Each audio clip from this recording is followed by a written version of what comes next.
There's been a lot of debate about the things that happened when you were last here on Earth. And I just want to ask some questions to clear those things up. Firstly, was your mother Mary really a virgin? I don't know. I wasn't there. So, if she wasn't a virgin, then you might not be the Son of God.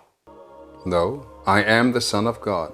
If Mary had had sex with someone like Joseph, then he might be your father. Maybe, but I'm still the Son of God. Like we're all the Son of God. No, I mean uniquely special. Put on earth by God to fulfill a purpose. But how can you have two fathers?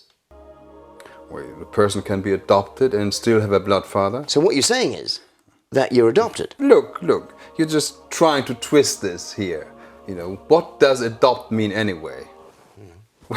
I have no idea if I had a genetic father. I have no idea if my mother was a virgin.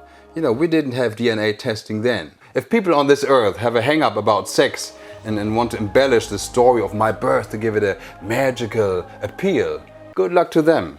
But it's irrelevant anyway. God, my Father, sent me here. And He sent me for a reason. And that's more important than anything else. The Sermon on the Mount, that is considered by many to be great moral teaching. Thank you, that's very kind. Did God give you those words to say? No. Actually, the ideas were floating around anyway. You know, a bit of Judaism, a bit of Buddhism. I just branded them and packaged them for the people, and the people just lapped it up. It makes it sound like a PR stunt. If you like, yeah. How do you know that God approves of the sermon? God doesn't care. I beg your pardon? Look, human beings set their own moral criteria, not God. But surely God wants us to be good. Yes. Yes, God wants us to be good. But good and bad are determined by biological and social factors.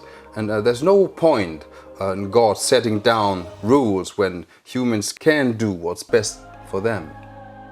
You know? What about the Ten Commandments? Well, a good PR stunt on behalf of Moses. And broadly speaking, they make sense. But they're not perfect. You're joking around. Look.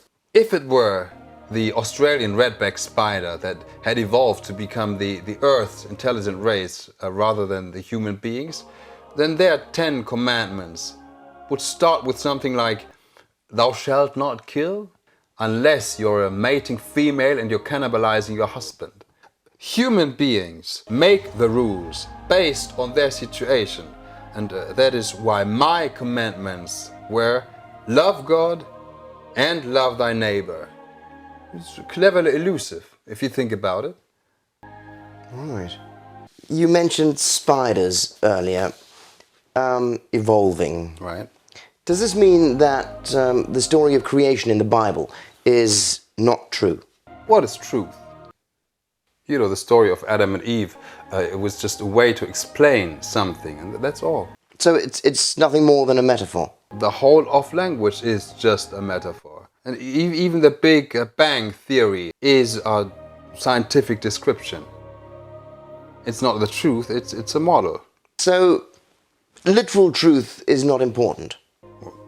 Not in the slightest. Apart from anything else, talking about the Big Bang Theory like 2,000 years ago, they would have thought I was nuts. You know, they would have crucified me like that. Now, what about the miracles? Were they real? Absolutely, yes. So you absolutely did raise Lazarus from the dead? Okay, sorry, that one was a fluke. All right, what about the turning water into wine? That one was more power of suggestion to a load of drunken guests. Making the blind see? Yep. You really did make blind people see again? Metaphorically, yes. So you didn't perform any miracles at all? Well, what's a miracle? Yeah, I must say, this is quite illuminating, speaking to you. That's what I'm here for, to make the people see the light.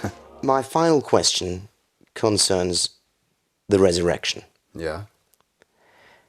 What happened? I died and then was alive again. How did it happen? I can't remember, that's too long ago. How do you know that you died? All I remember was dying on the cross and then waking up again. So, you might not even have died. Well, those Romans knew how to kill.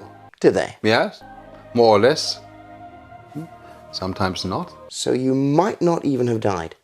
Maybe, but perhaps that's what resurrection meant. But if you didn't rise from the dead, Right? you might not be the Son of God. Rubbish! I can still be the Son of God and not rise from the dead. Yes, but how are we, the people of the earth, supposed to know that? That's your problem. But how do you know? How do you know that you are the Son of God? Faith?